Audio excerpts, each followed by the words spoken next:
Alright guys, so in this video we're checking out the Insta360 One R action camera, and this is the twin edition. Comes with the 4K mod and 360 mod already attached here.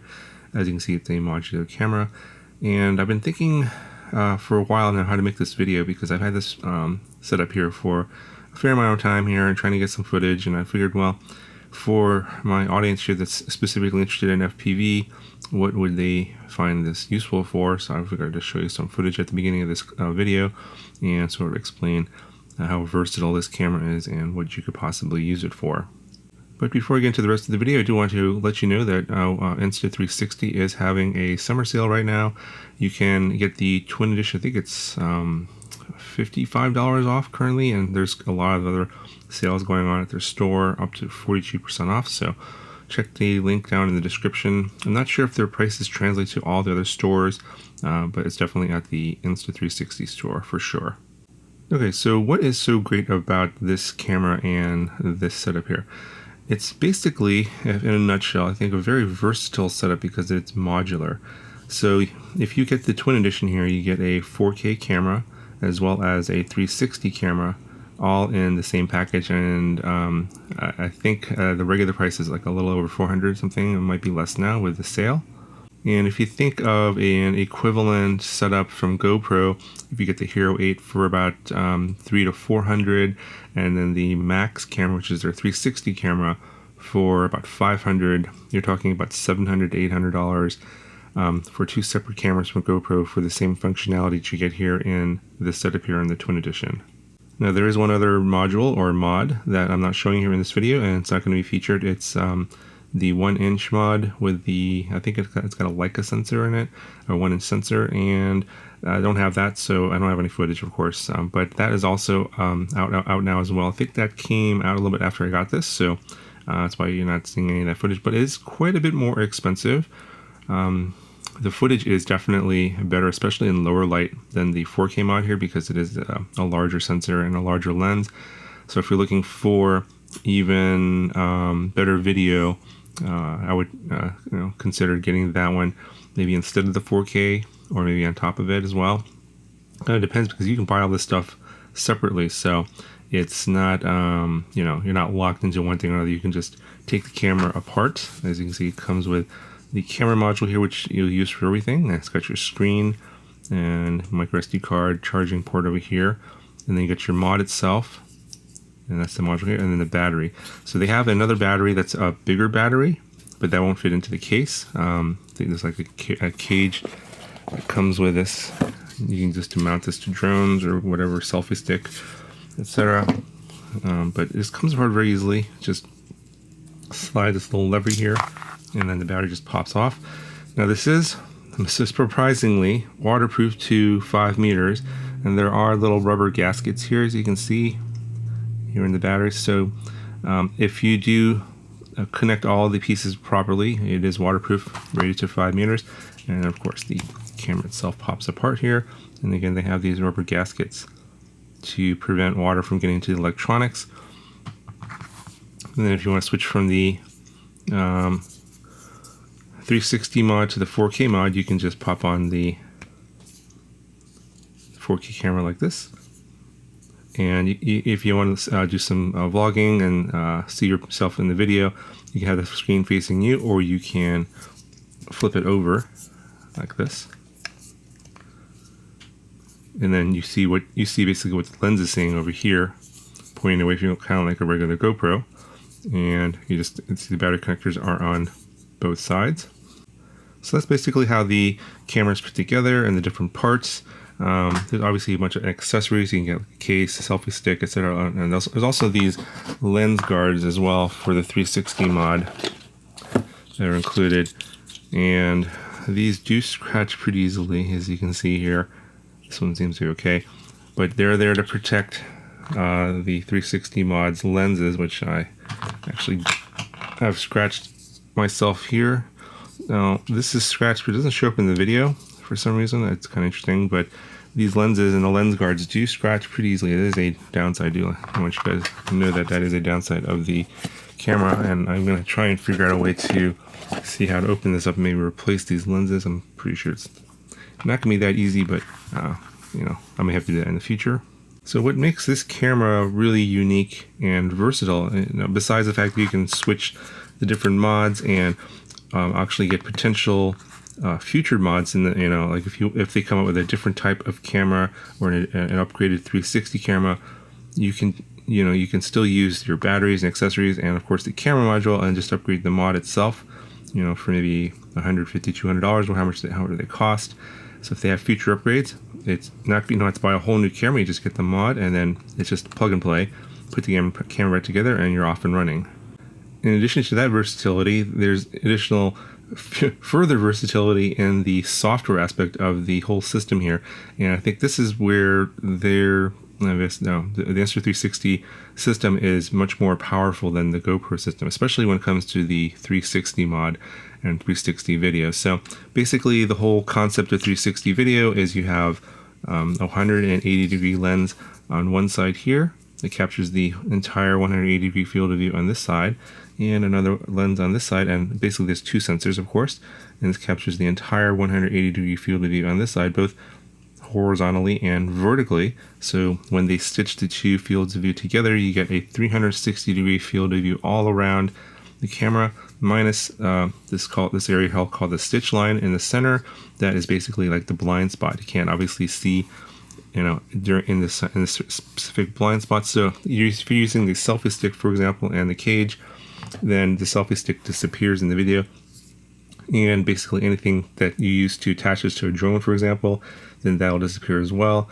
And I even seen some examples where this is attached within the drone itself, and then the drone disappears, and basically you have like an invisible drone flying camera, which something I'm going to look into in the future. You'll probably see that later, but I haven't had that. I haven't gotten around to putting together a setup for that yet. Right now, what you saw is just basically the camera on top of the drone, you know, in a traditional like a GoPro mounting setup, which is it's okay because you still get that nice 360 degree field of view all around, but it doesn't really take full advantage of the unique characteristics of this camera because you can do more things with this than a typical GoPro. But getting back to the software aspect of the whole system here, the thing that really makes this thing shine is this thing called FlowState stabilization. And I know I don't think I mentioned that before, but this is the thing that really makes Insta360 stand out from everyone else, is that their FlowState stabilization, which you've seen examples of in my previous videos on the 360 Go camera. It's the same stabilization software that is part of this system as well. And what's really great about this whole camera setup is that it captures all basically the video as is, so the full 360 degree video, and then when you import it into their applications, either on the phone or on the desktop, you can manipulate it and reframe it and get different perspectives. So for example, you can get like the one view from this side here in a clip, but then of course you're not going to show this side, or you can reframe it and then show this side of the clip, or you can show a more wider field of view, like say like a tiny planet view for the whole thing. You can do that, or you can take the same clip and reframe it in multiple ways and get basically multiple views and multiple perspectives from that one clip, because you can reframe it in the software. So it's a little hard to explain. There's probably a lot of videos on workflow and how to get that to work inside the application. I'm not going to really cover that in this video. In fact, you're only limited by your creativity, honestly, because you can really get creative in the way you manipulate that video and recapture different perspectives of that one clip over and over again. So you can literally, if you have say like a 20-second clip from a drone shot, you can probably get 5 different viewpoints from that same clip. And I'm probably going to show you some of that here on the screen on the side, just to give you an idea of what I'm talking about. Basically getting the same perspective, or the same using the same clip to get different perspectives, which is kind of interesting and really gives the viewer a different kind of look, especially if you're using this on a drone. Now, currently one of the things that is kind of a downside in my eyes is that you can export all this stuff to your phone, and the phone app is actually really powerful. It's got a lot of features. In fact, it's got this thing called Shot Lab, which they're constantly adding new features all the time. And you can create some really wild and interesting video that you can upload to Instagram, Facebook, etc. But it's limited to 1080p video and the export. So for someone like me who does everything on YouTube, the resolution and bitrate is too low. It doesn't look very good on YouTube. So if you're going to be using this stuff for YouTube, you're going to have to import into the desktop program, which is what I did. And then at that point, you're not limited to, there's no limit in terms of the bitrate. I think it's like 200 megabits is the max, I believe. And of course, you can go as high as the highest resolution on the 360 mod, which is 5.7K, captures the whole field of view if you want in your video. So there's no limitations there. But in terms of the features of the automation, the creation of the automated clips, like the hyperlapses and the flippy floppies and the twists and all that kind of stuff, those kind of things that are available in the phone app. There's not as many of those features available in the desktop app. You're kind of left to figure out how to do that on your own. You can do all those things and recreate those things as well using those tools. There's just a little bit more work on the desktop app. Anyway, I think that you're really only limited by your creativity in terms of what you can or would want to do with something like this. And as I said, I've showed you some different clips of different things that you can do with this camera. This is just limited. I'm just showing you what's limited by my creativity, and obviously there's a lot of stuff out there that you've probably seen on YouTube that is really crazy, and I'm kind of still trying to figure out how some of that stuff is done, because obviously if they've done it, it's just that they've sort of have a different idea about how to make a video, and you're only limited by your own ideas and what you want to do with that video, and to be able to get that out of this camera. And so I'm going to probably show you more of that stuff in the future. I just wanted to get this initial video out to show you at least the initial capabilities of this camera, as well as tell you about the summer sale, because it is a lot lower now and it might go up. I think it's going up in the middle of the month, middle of July, I believe. Check the link. They'll tell you what the expiration date is on the sale. But, as I said, you're only limited by your creativity, which is probably going to be more than mine. You're going to probably create some even more unique and interesting videos out of this setup here than I could possibly create. Anyway, so I'm going to leave you here with an example of how the FlowState stabilization works on an RC truck, which is probably one of the most challenging situations for any kind of action camera, because if you put any action camera on like an RC truck that's shaking like crazy, the video is pretty much unusable unless you're putting on a gimbal or something like that.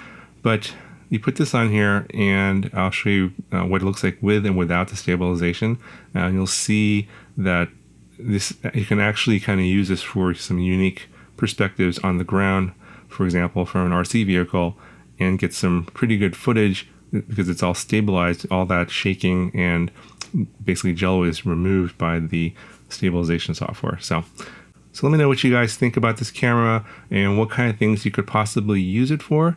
And if you have any suggestions on some future videos on how to use this camera and different kinds of videos that you want to see from this particular camera setup, let me know in the comments, and I will try and figure that out and show you those in future videos. Anyway, guys, that's going to do it for the video, and I'll talk to you guys in the next one.